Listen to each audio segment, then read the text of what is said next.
쌍방울 대북 송금 의혹과 관련해 검찰에 출석한 더불어민주당 이재명 대표에 대한 조사가 8시간 만에 끝났습니다. 검찰은 추가 조사할 것이 남았다며 오는 12일 재소환을 통보했는데요. 취재기자 연결해 보겠습니다. 양희력 기자. 예, 사회부입니다. 네, 이 대표 조사를 마치고 검찰 청사 밖으로 나왔습니까? 네, 아직은 아닙니다. 검찰 조사는 오늘 오후 6시 40분쯤에 끝이 났고 저녁 7시부터 조서 열람을 시작했습니다. 이재명 대표에 대한 오늘 조사는 8시간 만에 마무리됐습니다. 이 대표는 현재 단식 10일째입니다.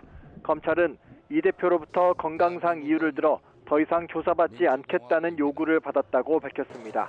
또 나머지 조사를 위해 오는 12일 10시 반에 다시 출석하라고 통보했습니다.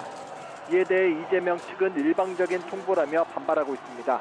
그러면서 12일 출석할지 여부는 이 대표가 최종 결정할 것이라고 덧붙였습니다. 앞서 검찰은 오늘 오전 10시 30분부터 이 대표에 대한 조사를 진행했습니다. 이 대표의 검찰 소환 조사는 성남FC와 대장동 관련 의혹, 백현동 개발 특혜 의혹에 이어 이번이 5번째입니다. 지난 2019년 김성태 전 쌍방울 회장이 북한에 800만 달러를 대납하는 과정에 관여했다는 제3자 뇌물 혐의를 받고 있습니다. 피의자 신분으로 출석한 이 대표, 정치검찰을 악용한 공작이라며 정부를 향해 날을 세웠습니다.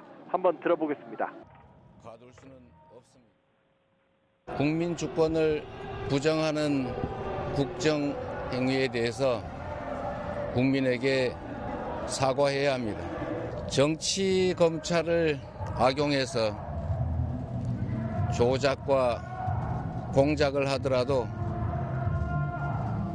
잠시 숨기고 왜곡할 수는 있겠지만 진실을 영원히 가둘 수는 없습니다.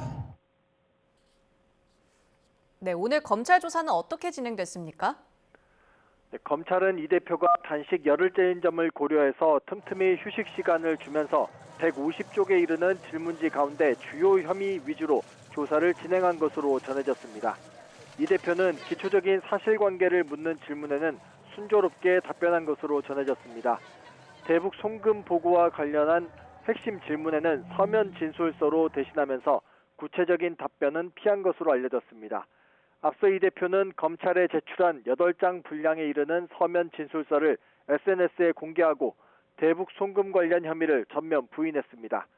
변호사비 대납에서 출발한 검찰 수사가 스마트팜 비용 대납에 이어 방북비 대납으로 바뀌고 있다고 꼬집으면서 쌍방울이 북한에 송금한 500만 달러는 쌍방울의 대북 사업 이행 보증금으로 경기도와 관련이 없다고 반박했습니다.